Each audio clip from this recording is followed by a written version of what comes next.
Olá, meu nome é Daniel dos Apóstolos, lembrando que o meu apóstolo é apenas o meu sobrenome. Se alguém hoje em dia falar que é apóstolo de Deus, apóstolo de Cristo, esse tal é mentiroso. Não existe mais apóstolos nos dias de hoje. Apóstolos foram testemunhas oculares de Cristo Jesus. Eu trouxe aqui hoje eu queria falar sobre o que acontece. A gente tem a salvação, nós que cremos em Cristo Jesus, temos a salvação por graça, e uma vez que temos a salvação, não perdemos mais. E por que nós ainda estamos aqui nessa terra? A palavra de Deus nos exorta que devemos ser obedientes em tudo, que nós devemos ser um testemunho fiel para Deus, ou seja, um testemunho da pessoa de Cristo, ser igual a ele foi. Por mais que a gente não consiga, todo o tempo a gente pode entender uma coisa: não vamos conseguir ser igual a Cristo, mas devemos tentar, porque somos exortados para isso. Para isso, essas são as boas obras que Deus preparou para que andássemos nela. Quando a gente pega Efésios 2, a gente começa no versículo 8, a gente vê: pela graça somos salvos, por meio da fé. E essa fé não vem de nós, é dom de Deus. Não vem das obras, para que ninguém se glorie.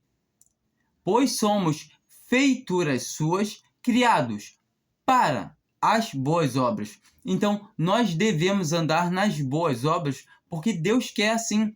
Ou seja, o nosso testemunho de como estamos aqui andando aqui, isso conta muito para Deus. Deus quer que o homem, tanto o que se salva, quanto o que se perece, que se perde, ele tem e possa falar: não, realmente, aqueles são servos de Deus. Ou seja, eles vão ter que dizer, vão ter que confessar que viram o Senhor agir, que viram Deus está exercitando a sua obra por meio dos seus servos. Não que a gente tenha feito alguma coisa, como eu já li, Deus já preparou para que nós andássemos as obras. Ou seja, as obras que nós fazemos já são de Deus. Deus que preparou elas. Não é nenhum cristão faz nenhuma obra por sua conta mesmo. Ou seja, as obras são feituras de Deus. Nós somos ferramentas usadas por Deus.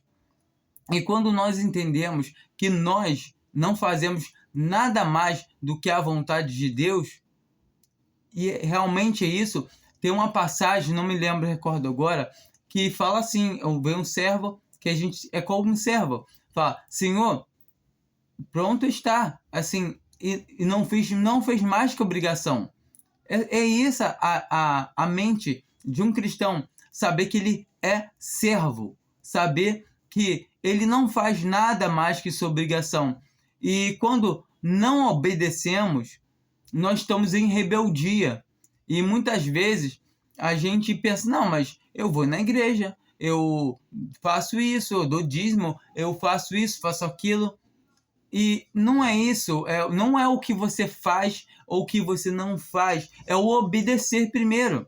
Primeiramente, a boa obra está numa boa andar sabendo: eu estou obedecendo o meu Senhor, eu estou obedecendo o meu Pai. E quando nós conseguimos colocar isso no nosso coração, na nossa mente, inteligivelmente, que devemos fazer a vontade de Deus, automaticamente vamos procurar: será que eu estou servindo a Deus do jeito certo? Será que eu estou tratando a minha esposa do jeito certo? Será que eu estou criando os meus filhos do jeito certo? E automaticamente essas coisas vão vindo e a gente vai vendo quanto que a gente erra nesse caminho. E a gente pode entender isso pela palavra de Deus.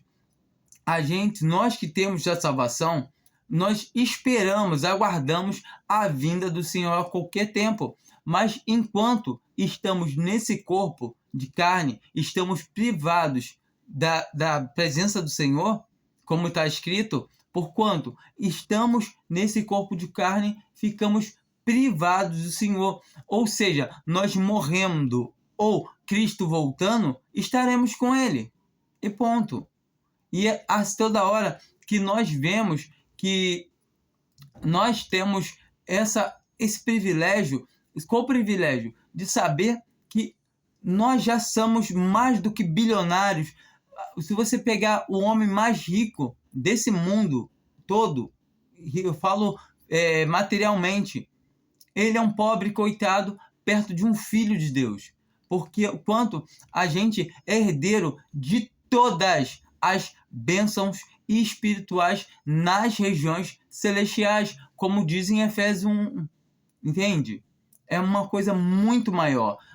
Ser cristão, ser corpo de Cristo, ser a noiva do Senhor, é uma coisa muito maior. É como você ser uma pobre, que não tem onde cair duro, e você vai fazer o casamento, vamos dizer assim, claro que não é o golpe do baú, mas como se fosse você ser presente agora. Como assim?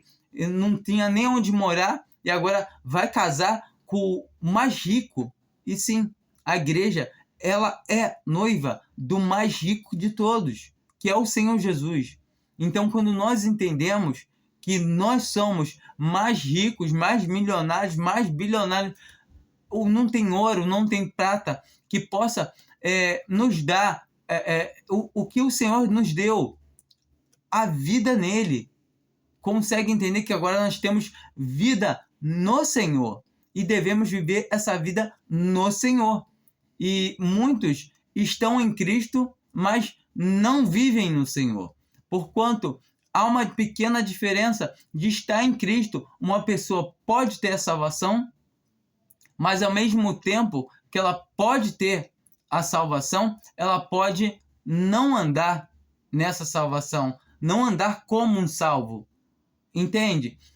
Todo tempo que a pessoa crê realmente de coração em Cristo Jesus como o seu Salvador, ela tem a vida eterna, não tem revogação, não volta atrás. Mas todavia nós vemos que ela pode ter uma vida sem comunhão com o Pai, uma vida que pode ser curtíssima, porquanto o testemunho pode ser cortado, uma vida que a gente pode ver que pode sofrer enfermidades. O apóstolo Paulo, ele adverte os irmãos da igreja de Corinto. E ele fala que haviam muitos que estavam doentes, cansados, enfermos, e muitos que já dormiam. Dormiam é um jeito de falar que o cristão está morto. Ou seja, eles estavam dormindo. Por quê? Quem dormia por quê? Porque não estavam andando como deviam. Ali está se tratando da ceia do Senhor, porque tomavam indignamente. Mas, todavia, nós vemos que esse termo serve também para toda a palavra. A gente vê que o marido ele deve se ocupar com a sua esposa, com as coisas que ele deve amar ela. E a sua esposa deve reverenciar o seu marido e deve, todo momento, ganhar ele calada, como a Bíblia fala. Muitas das vezes, a gente não entende. Se o marido é um cristão, ele tem uma responsabilidade muito maior sobre a sua mulher, porquanto ele presta conta de toda a casa, não somente dele, mas dele, da mulher, dos seus filhos. Ou seja, todos são sua responsabilidade. Ele é o gerente da casa. Então, ele tem a responsabilidade de prestar conta para Deus. Se a sua mulher erra, ele é o culpado, não a sua mulher. Não podemos fazer igual Adão, que chegou e falou: Senhor, a mulher que tu me deste, entendeu? Não tem como a gente fazer isso. E até Adão estava errado, porquanto ele deveria estar cuidando quem? De Eva. Onde Adão estava quando a serpente se aproximou de Eva, entrou no paraíso. E cadê Adão? Quando a serpente enganou Eva, cadê Adão? Não estava cuidando da sua esposa. E é cuidado do marido, é cuidar da esposa. O marido tem essa responsabilidade vinda de Deus. Então, automaticamente, o homem ele deve dar a sua vida pela sua esposa. Querendo ou não, a palavra de Deus diz isso. Então, realmente, ele deve fazer o que a palavra diz e não o que o homem diz. Seguir um pastor que prega, fala sobre relacionamentos, vamos escutar ele. Não, não escute o que o homem traz. Não é o que o homem acha. Não, eu acho isso, eu acho aquilo. Não, a palavra de Deus diz bem claro que devemos ser concordes em todas as coisas.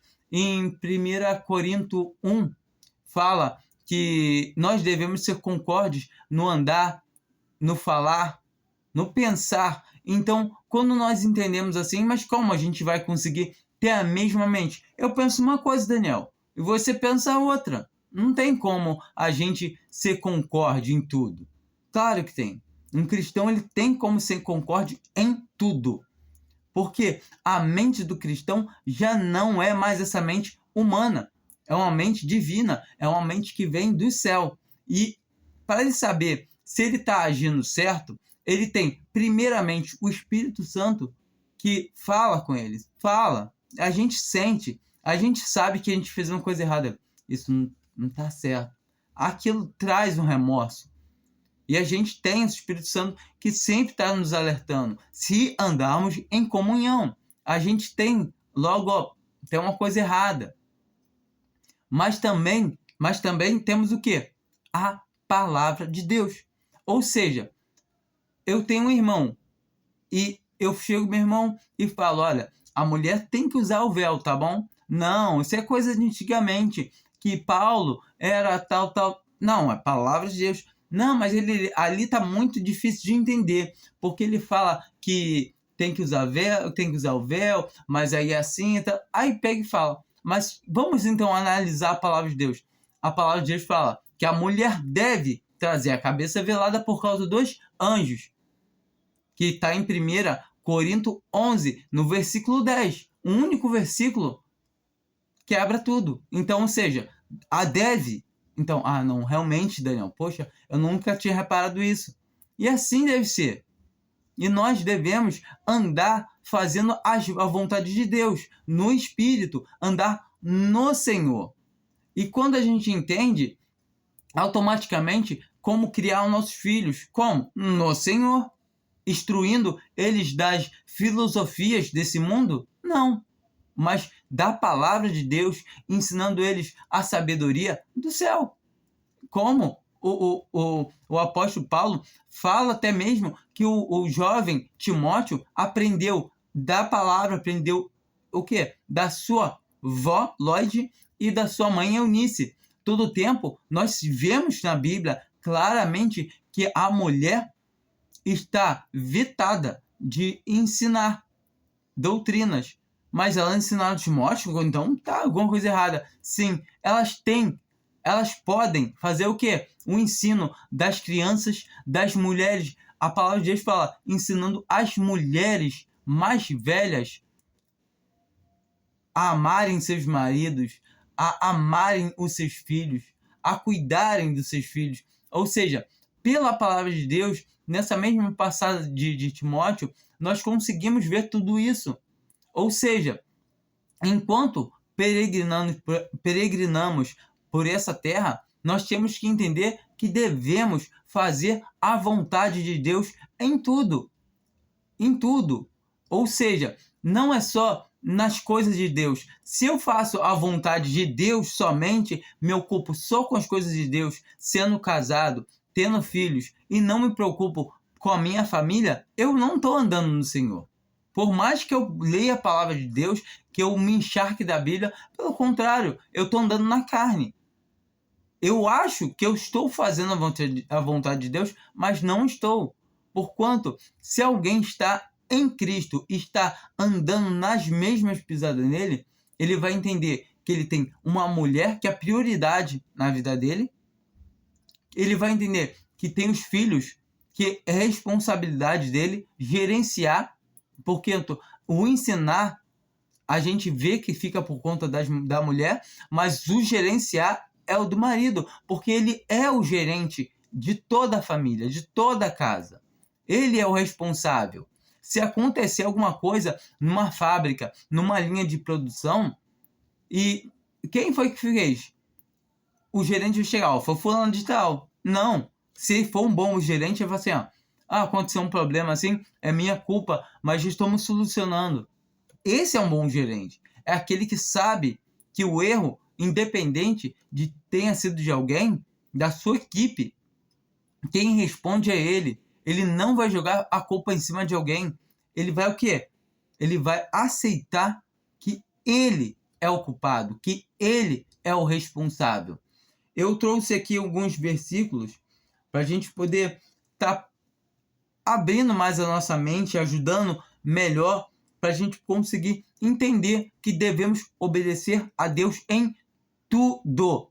Em tudo. Sede meus imitadores, como também eu sou de Cristo.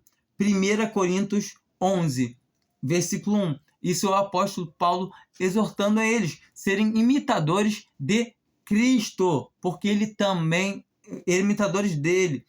Ou seja, porque ele era imitador de Cristo. Automaticamente, se imitassem ele, estariam imitando a Cristo.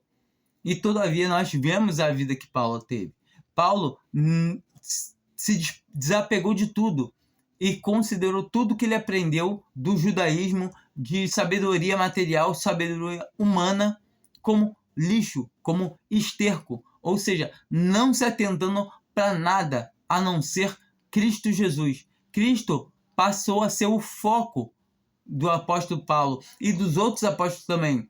E todo tempo nós temos que entender que uma pessoa no Senhor não é, eu estou no Senhor, agora tem que se vigiar para estar sempre no Senhor. Estar no Senhor não é uma posição que conseguimos chegar, eu cheguei, agora estou na posição que eu ando no Senhor. Não. Temos que batalhar por essa posição todo dia, toda hora, a todo segundo, porque podemos, num segundo, estar no Senhor e no segundo seguinte estar na carne. Todo tempo devemos andar vigiando, orando em espírito por nós mesmos, pelos da nossa família e principalmente pelos nossos irmãos. Quando a gente entende que nós passamos por coisas e nós entendemos que os nossos irmãos passam às vezes por coisas piores, devemos orar pelo outro, todo momento, entendendo que a nossa família, os nossos familiares, muitas das vezes, não vão subir, não vão ser chamados.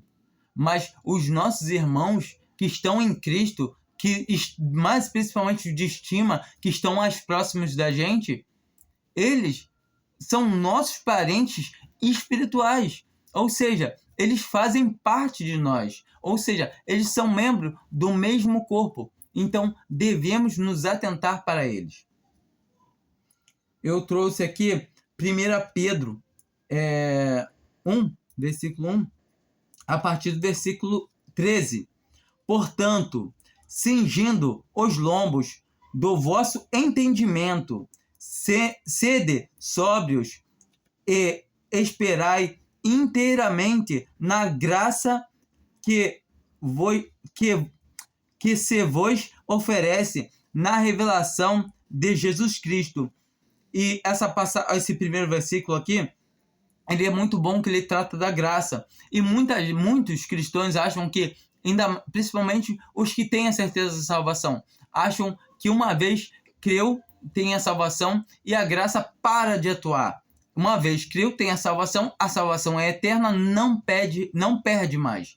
Mas, todavia, quando ele entende que a salvação, que a graça, ela trabalha desde quando ele é salvo eternamente, ele vai trabalhar nele 24 horas, segundo a segundo, ou seja, ela não para de trabalhar. E tem a passagem que fala, se estamos de pé, devemos orar e agradecer a Deus, porque o Senhor nos sustenta, e estamos de pé por causa da graça de Deus, que nos é confiada, que nos é dada na sua fé.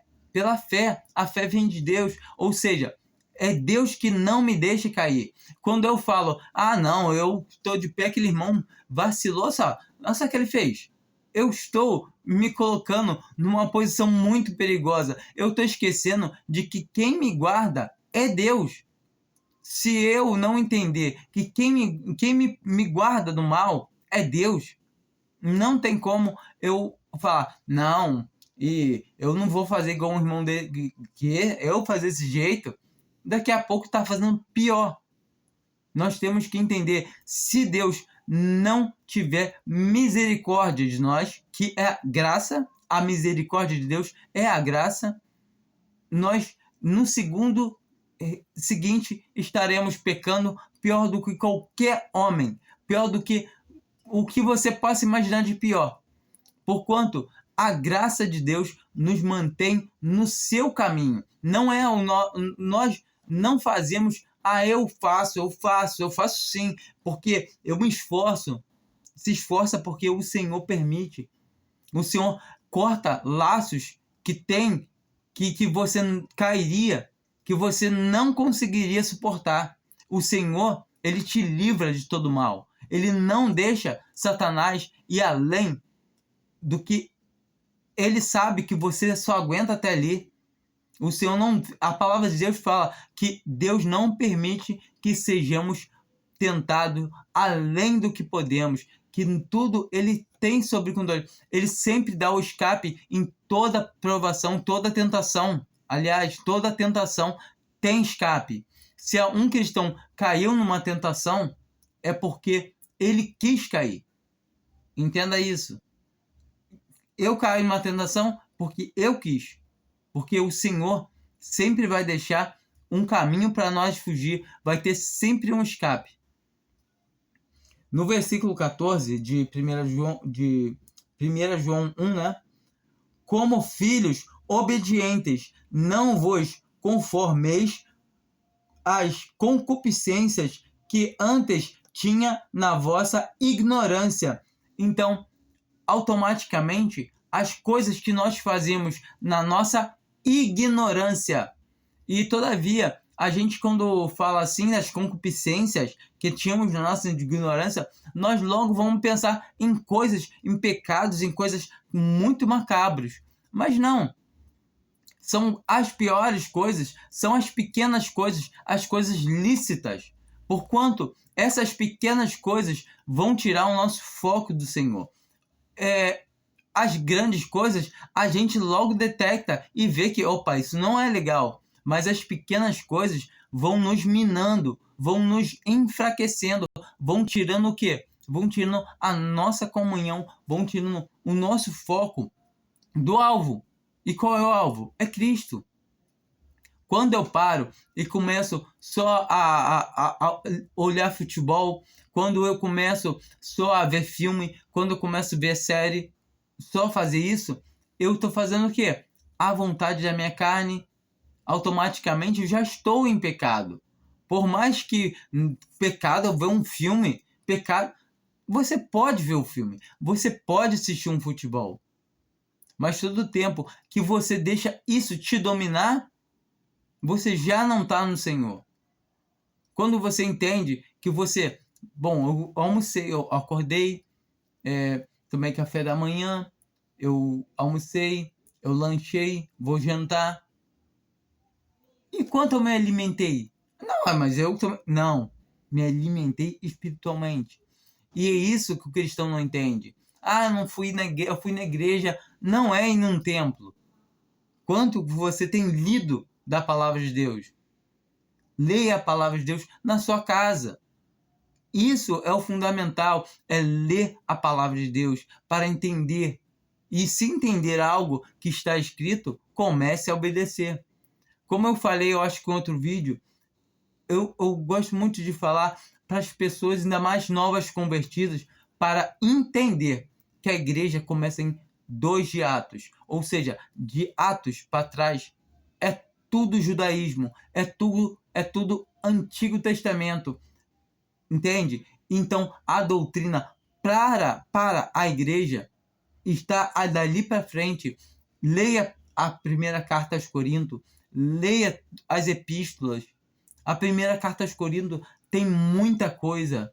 Leia Atos, leia João, leia Pedro. As cartas são maravilhosas, as epístolas, para nós podermos entender qual é a vontade de Deus na nossa vida. Devemos ler o Evangelho para conhecer mais a respeito do nosso Senhor Jesus Cristo e podemos ser o quê? Imitadores dele. Versículo 15. Mas como é santo aquele que vos chamou, sede vós também santos em todo o vosso procedimento, porquanto está escrito: sereis santo, porque eu sou santo. Então, devemos ser santo, porque ele é santo e ele quer que nós sejamos santos. Santo é o quê? É separado. Separado para quem? Para Deus. Ou seja, automaticamente, quando nós paramos de buscar Ele e só queremos fazer a vontade da nossa carne, não estamos sendo santos, não estamos nos separando do mundo. Automaticamente é isso. É não deixar, é quanto menos deixar o mundo entrar na nossa vida, é melhor. Claro que a gente está nesse mundo, a gente tem envolvimento nesse mundo, a gente tem compromissos nesse mundo. Mas todo momento nós devemos ter o mínimo de contato possível. Tem aquele amigo que gosta, aquele amigo que fala besteira, nós devemos nos afastar, falar com ele, conversar, mas todo momento não devemos, quando chega perto dele, pelo contrário, já chega com o quê? Com a palavra de Deus. Automaticamente, ou ele se converte, ou ele foge de você, ou ele foge de você. Pode ter certeza, ou um ou outro. Ou ele vai se converter, ou ele vai fugir. Das duas, uma. Geralmente eles fogem e ainda depois falam que você está maluco.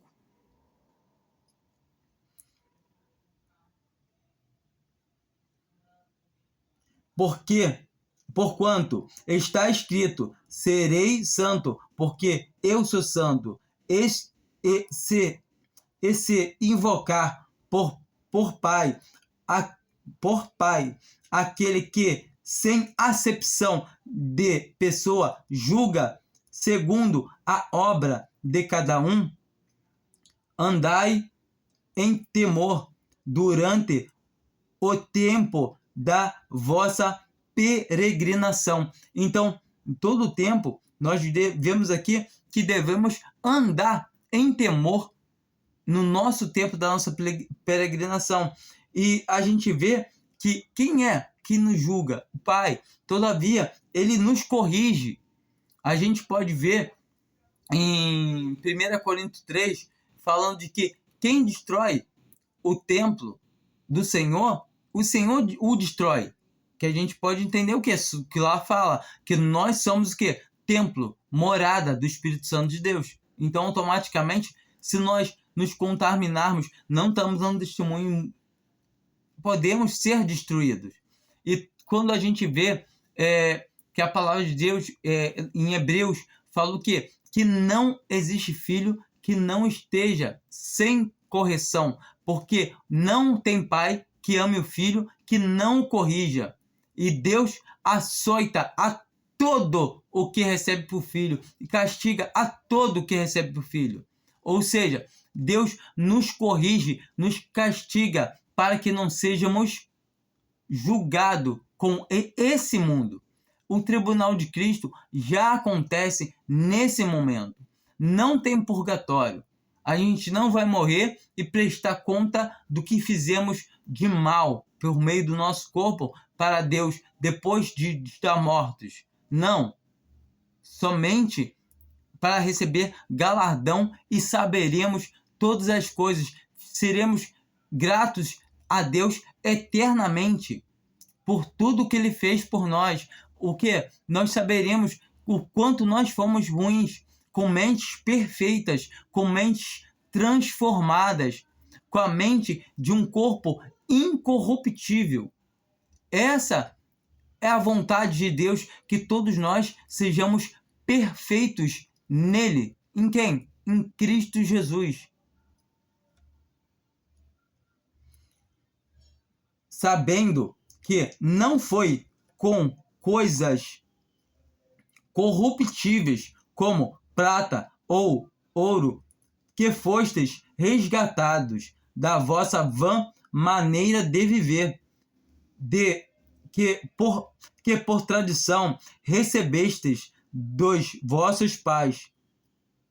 Então, não foi com coisas corruptíveis, como prata e ouro, mas todavia foi pelo quê? Pelo sangue de Jesus Cristo. Entenda, uma única gota desse sangue tem poder para comprar o universo inteiro e ainda tem que dar troco, não tem troco para pagar. Não tem como agora. Então, é uma moeda de valor absurdo, não tem comparação. Não tem como. Quanto que vale o sangue, uma gota do sangue de Cristo? Não tem como falar. Não tem. Você pode pegar os melhores contadores de investidores e fazerem cálculos. Não vai achar o valor, porque não tem um valor. É sem valor, é sem estima. Consegue compreender isso? Observa como Deus fala que Deus amou o mundo de tal maneira. O Cristo Jesus mesmo fala de qual tal maneira que deu o seu Filho para que todo aquele que nele crê tenha a vida eterna. Mas com precioso sangue, como de um cordeiro sem defeito e sem mancha, o sangue de Cristo. Como a gente falou aqui, o sangue de Cristo que nos resgata, que nos limpa, que nos dá o perdão dos pecados. Ou seja, já não temos pecados. O pecado que nós cometemos é na carne somente. Então, devemos prestar conta desse pecado na carne.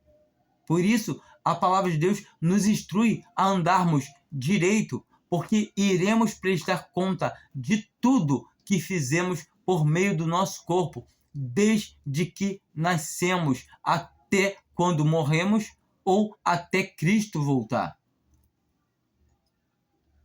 O qual, na verdade, foi conhecido ainda antes da fundação do mundo, mas manifestou-se nos fins dos tempos, por amor de vós, que por ele credes em Deus, que o ressuscitou dentre os mortos, lhes deu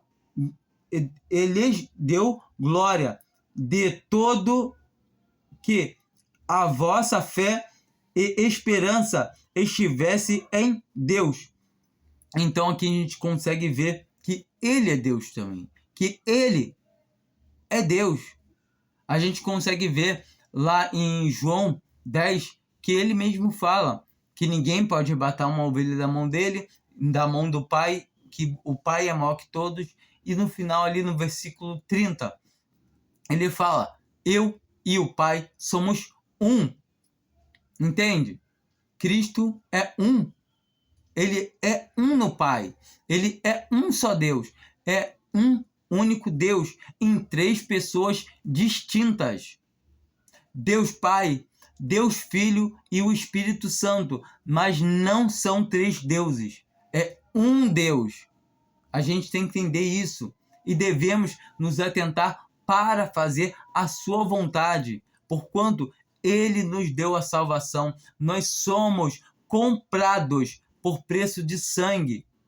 Então, a salvação que nós temos foi porque ele quis nos salvar. Nós somos feituras para andarmos nas boas obras. Ou seja, Deus nos fez para andar nas boas obras. Se não andarmos nas boas obras, o nosso testemunho pode ser cortado a qualquer momento. Porque vivemos o tribunal de Cristo. A palavra de Deus fala que o tribunal de Cristo, o julgamento já começa. Aonde? pela casa de Deus, ou seja, nós somos a casa de Deus. Quando nós entendemos que a casa de Deus ela deve andar em ordem, e se ela não está em ordem, Deus vai fazer um jeito de entrar em ordem, nem que ele tenha que fazer uma faxina. Entenda que ele não tira ninguém e fala, perdeu a salvação, porque é filho. Se é filho, não perde salvação. Só vai perder a salvação quem for joio, só quem professa. Um filho não perde a salvação. Mas, como a gente leu lá a gente fala em 1 Corinto, porque tinham muitos fracos, enfermos e muitos que já dormiam. Então, a gente deve andar em temor, como a palavra mesmo falou. Bom, a gente leu aqui 1 Pedro, eu trouxe também Filipenses 2, é a partir do versículo 5. Tende em vós aquele sentimento que houve também em Cristo Jesus. Qual o sentimento? Vamos ver. O qual, subsistindo em forma de Deus, não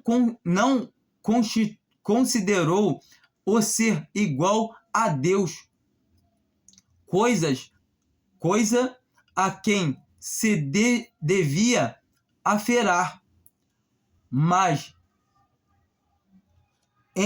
esvaziou-se a si mesmo, tomando a forma de servo, tornando-se semelhante aos homens, e achando na forma de homem, humilhou-se a si mesmo, tornando-se obediente até a morte, e morte de cruz.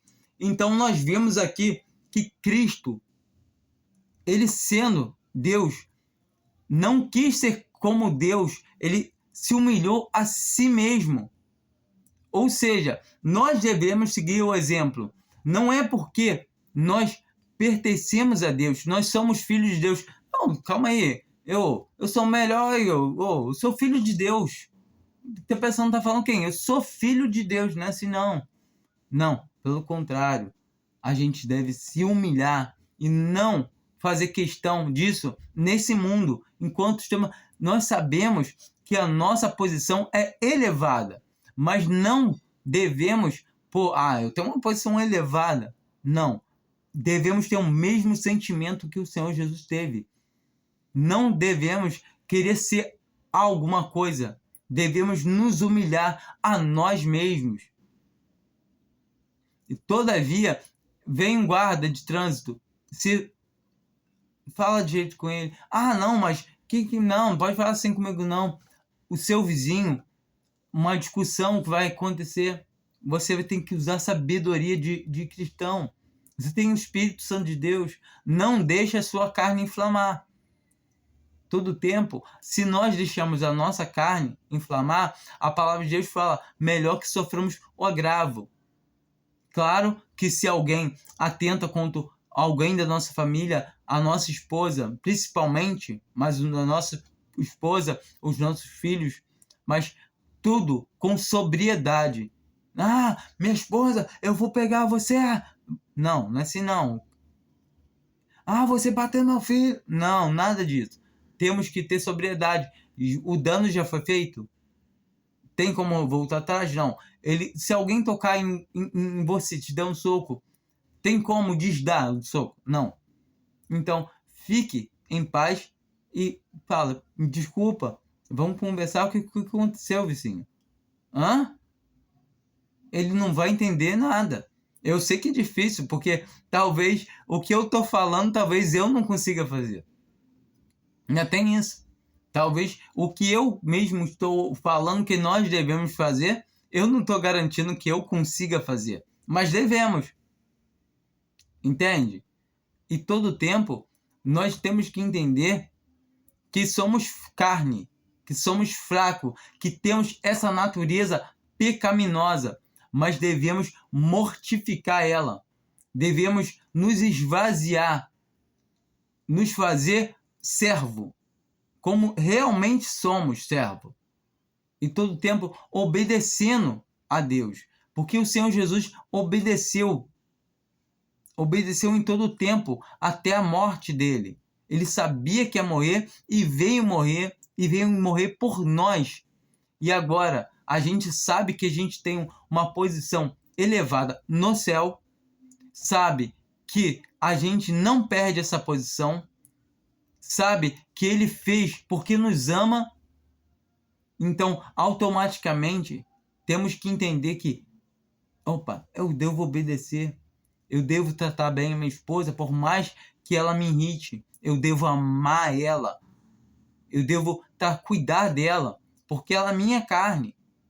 O meu filho, não devo irritar ele. Eu devo o quê? Corrigir. Eu devo, se preciso, até açoitar meu filho. Não com ira. Mas o pai, ele deve, se o seu filho não está obedecendo, mas a lei não permite. A nossa lei é divina. Todavia, tem coisas que a lei implica com o cristão.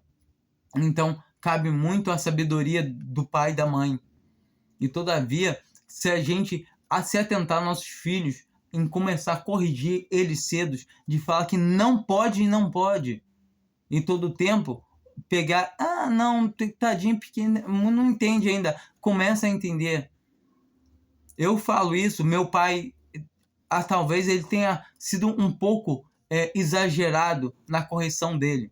Porque a palavra de Deus fala que os nossos pais nos corrigiam ao seu bel prazer, como achavam que devia, como achavam que era certo. E a gente hoje reverencia eles. E realmente, nesse ponto, eu tenho um respeito pelo meu pai. Porquanto eu sei que muitas vezes eu apanhei até injustamente. Mas todo o tempo eu sei que meu pai me corrigiu para o meu bem. Não foi correção para poder me agredir. Não era espancamento. Mas todo dia era para me dar atenção. Então, automaticamente, quando meu pai me olhava, ele fazia. Eu já olhava para um lado para o outro, o que eu estou fazendo de errado? E já, se eu estava correndo, brincando, opa, parei. Ou seja, esse é o respeito. E a gente vê na palavra falando que o pai guia o seu filho com os olhos. Então, todo tempo não é espancar um filho. É saber que deve corrigir. Umas palmadinhas na bunda não mata a criança. Não mata. Ainda mais a bunda, que é um lugar especial para isso. Não mata. E é um jeito mais rápido de descobrir que aquele sinalzinho que arde na bunda toca lá em cima no cérebro. E automaticamente a criança, ela começa o quê? Opa, tá errado. Opa. Se eu fizer isso de novo, aquele sinalzinho toca de novo lá. Então, automaticamente, a criança entende. Se ela não anda direito, se ela faz uma coisa de errado, tem um castigo. Assim também o cristão. Nós somos adultos. Você muitas vezes percebe somente um erro após quebrar a cara, após alguma coisa dar errado. Você acha que quem que permite que essas coisas aconteçam na sua vida? De que você entre alguma coisa, comece algo e deu errado. Isso é correção. Muitas vezes a gente não pode... Se uma vez um cristão não entende as coisas que acontecem na sua vida, é muito perigoso. Se atente ao seguinte: Senhor, por que está acontecendo isso? Porquanto o Senhor nos esclarece o porquê de cada coisa. Por que, Senhor, isso está acontecendo assim? Senhor, é correção isso, Senhor? Ou é só uma aprovação? Ora a Deus, clama a Ele e tenta descobrir. Porquanto, se nós estamos no Espírito de Deus, temos comunhão com Ele. Todo o tempo, se não for nada de que nós fizemos, nosso coração vai ficar em paz. Muitas vezes, o Senhor pode não nos revelar logo de cara o porquê de tal provação. Mas fique em paz, porque toda a provação que acontece na vida de um cristão é para o seu bem, não é para o seu mal. O Senhor não permite o mal para nós, Por mais que pareça mal, não é mal. A gente pode tirar a história de José, que foi jogado numa cova, foi vendido para os mercadores, foi vendido no Egito, foi caluniado pela esposa de Potifar, foi preso, foi para a cadeia, mas tudo o que ele aconteceu com ele, que ele fala no final. Não, meus irmãos, quando reconhecem ele lá no Egito, foram buscar alimento. Ele fala, o mal que vocês fizeram, o Senhor transformou em bem. Temos que entender que não há mal, que não vire bem na mão do Senhor. Muitas das vezes, temos que entender que temos que ser quebrados, temos que ser quebrantados, temos que virar pó. Muitas das vezes, o Senhor ele tem que esmigalhar esse vaso e reconstruir ele. Ele é o olheiro. O vaso não ficou bom. Imagina um vaso que não ficou bom, assou já e aí ele rachou. Arrasou, joga fora? Mas o Senhor, se você é um vaso do Senhor, ele não joga fora. Sabe como eles reutilizam esses vasos? Eles moem, fazem virar o quê? Fazem virar matéria-prima de novo lá da base e adicionam água, adicionam mais argila boa, adicionam areia para diminuir a chance de rachar o vaso. E aí sim o Senhor faz um novo vaso. Nós somos os vasos na mão do Senhor. Se estamos com alguma imperfeição, o Senhor vai limpar. E muitas das vezes, para poder endireitar essa imperfeição, o Senhor precisa amassar a massa, ou se não até mesmo quebrar esse vaso totalmente para poder reconstruir ele. Entenda isso. Tenha confiança que tudo, não tem nada que não esteja no controle do Senhor. Ele controla tudo. Até quando ele morreu, ele continuou controlando tudo. Entenda que todas as coisas, o universo, o planeta Terra, a órbita, tudo é controlada pela palavra do seu poder. E quando entendemos que ele morreu, e naquelas 3 horas de cruz, ele morreu, e depois que ele morreu, ficou 3 dias morto, quem sustentou todas essas coisas? O Senhor é surpreendente. Quando entendemos as coisas de Deus, começamos, mesmo assim, nosso cérebro dá aquela buga. Porque se tentarmos entender as coisas do Senhor com essa mente, é impossível. Um cristão ele pode assimilar o Senhor, mas descrever totalmente com essa mente é impossível. Ele é Deus. Ele é infinito. Ele é o dono da vida eterna. Ele é a própria vida eterna. Entenda. Ele é o caminho. Ele é a porta. Ele é a vida eterna. Ou seja, para estar no caminho tem que estar nele. Para entrar pela porta tem que entrar por ele. Para chegar na vida eterna tem que chegar nele. E para chegar a ele, somente através dele.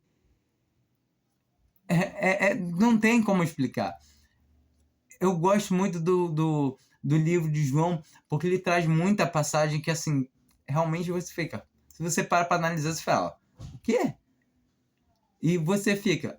Não... Aí você fala, só Deus. A única maneira de chegar a Deus é através dele, é Cristo Jesus. E a única maneira para chegar até Cristo é se Deus der. Ou seja, você só vai a Cristo se Deus te der, e para chegar a Deus você precisa de Cristo, para chegar a Cristo você precisa de Deus. Ou seja, não tem como você por você fazer alguma coisa. Entende? Então só seja grato e agora seja obediente. Obedeça em tudo. Aqui eu não trouxe versículos, não. Eu botei só uns de destaque que falam. Romanos 13 fala sobre que... Deixa eu aumentar isso aqui. Romanos 13 fala que se causa... se recusa obedecer às autoridades, está se recusando a obedecer a Deus. Então, se alguém recusa às autoridades, está recusando obedecer a Deus. Leia Romanos 1, Romanos 13, Atos 5 fala também, a partir do versículo 29 fala, e preciso obedecer antes a Deus do que os homens. Então entra a parte que, se a palavra de Deus ensina algo e o homem fala que não pode fazer, tipo a correção de um filho, a gente não deve espancar um filho, bater com ira. Mas, todavia, se um filho precisa de correção porque ele está fazendo malcriação, uns tapinhas na bundinha não faz mal nenhum, não vai morrer. Entenda isso. Pode parecer ruim no começo. A primeira vez que eu dei uns tapinhas na bunda do meu filho, que hoje está fazendo 17 anos, ele devia ter o quê? Eu tinha uns 6 anos. Assim, eu nunca fui de bater nele, porque eu sempre conversei muito com ele. E automaticamente a irmã dele tinha nascido e ele machucou o pescoço dela, queimou ela, já tinha batido nela 1 ou 2 vezes. Eu já tinha falado com ele que eu iria bater nele se ele continuasse. E eu chorei, bati nele chorando. Eu fui na bunda, botei ele sentado no meu colo e bati com vontade, dei umas boas tapas na bunda dele. E todo o tempo, nunca mais ele encostou na irmã dele. E eu acho que depois disso eu bati mais uma vez. E graças a Deus eu não precisei usar de correção. E todavia, quanto mais novo vem a correção, mais cedo, rapidamente ele vê. E a irmã dele, que está com 11, automaticamente, ela só em ver uma segunda vez que eu estava nele e outra vez que eu vim nela e dei também uns tapinhas, ela era bem pequenininha, também por estar perturbando o irmão dela, eu expliquei que não. E automaticamente eu sempre falo, olha, eu vou avisando, é assim, não faz. E se precisar, eu vou usar de correção física. Pronto, acabou. E a gente tem que entender essas coisas assim. E muitas das vezes a gente vai perdendo a capacidade de certas coisas e vai deixando a família ficar a bel prazer, deixando ela andar. Eu errei muito, muito na criação da minha família, no progresso da minha família, no tempo que eu saio do caminho do Senhor. Então, todo o tempo que a gente vê que o mal que a gente faz por andar fazendo a nossa vontade, quando a gente faz a nossa vontade, achando que está fazendo alguma coisa certa, a gente só está prejudicando a nós mesmos. Porquanto muitas coisas que eu passo hoje em dia são culpa minha, são minha mesmo. Aliás, todas as coisas que eu passo são culpa minha, né? E todo o tempo são devido a eu ter separado da minha mulher. Eu fiquei muito tempo longe de casa, eu larguei meus filhos, vim aqui de vez em quando, então automaticamente nesses 1 ano e pouco para 2 anos eu deixei meus filhos meio que abandonados. Mas graças a Deus o Senhor aos poucos está restabelecendo tanto a minha comunhão com eles, como a minha comunhão com a minha esposa, entendeu? Aí quando a gente entende que nós somos o errado, todavia eu não tenho que ver a minha esposa como minha inimiga, mas como a minha amiga, como a minha ajudadora. Eu tenho que mostrar para ela que eu sou um servo de Deus, assim como ela, que eu sirvo a Deus, assim como ela, que eu devo o quê? Comandar a casa, governar a casa, com autoridade, mas com amor também. Primeiramente, antes de tudo, autoridade, disciplina tem que haver, porque, não, mas tudo é amor. Não. Primeiro a gente tem que andar de acordo com a palavra de Deus. Entenda que a metro, a trena de um cristão é a Bíblia, é a palavra de Deus. Não é o que eu acho, meu pai me criou assim, não. A gente vai usar, sim, algumas instruções que a gente recebeu dos nossos pais, porque faz parte da vida. O Senhor mesmo fala, tem uma parte da palavra que fala sobre isso. Mas, de toda maneira, A gente tem que observar o seguinte: a palavra de Deus diz assim, então vamos fazer assim. Ela diz para não fazer assim, então não vamos fazer. Porquanto, quando fazemos, não fazemos o que está escrito, estamos errados. Quando fazemos alguma coisa que também que não é para fazer, ou quando acrescentamos ou quando tiramos, ou quando fazemos a mais ou a menos, estamos agindo errado. E assim a gente vê, né? Em João 6 também fala sobre Jesus disse: Eu desci do céu não para fazer a minha vontade, mas a vontade daquele que me enviou. Em 1 Samuel 15:22, o melhor obedecer a Deus do que oferecer-lhe sacrifício às melhores ovelhas. Então, todo o tempo, nós vemos que o Senhor ele não quer sacrifício, e sim obediência. Então, Cristo, sendo na forma de Deus, não se atentou ser igual a Deus, mas humilhou a si mesmo. Então, temos que ser igual a Ele, porque Ele pede, o Pai pede, a palavra de Deus fala, afirma que nós devemos andar na mesma pisada dele, nos atentando em tudo na Bíblia. Devemos andar no Senhor, não ser somente um servo doce, não somente estar em Cristo, não somente falar, eu sou cristão, eu creio em Cristo Jesus, ele morreu por mim na cruz. Tá, sim, todos nós cremos em Cristo, mas devemos andar nele, andar no Senhor.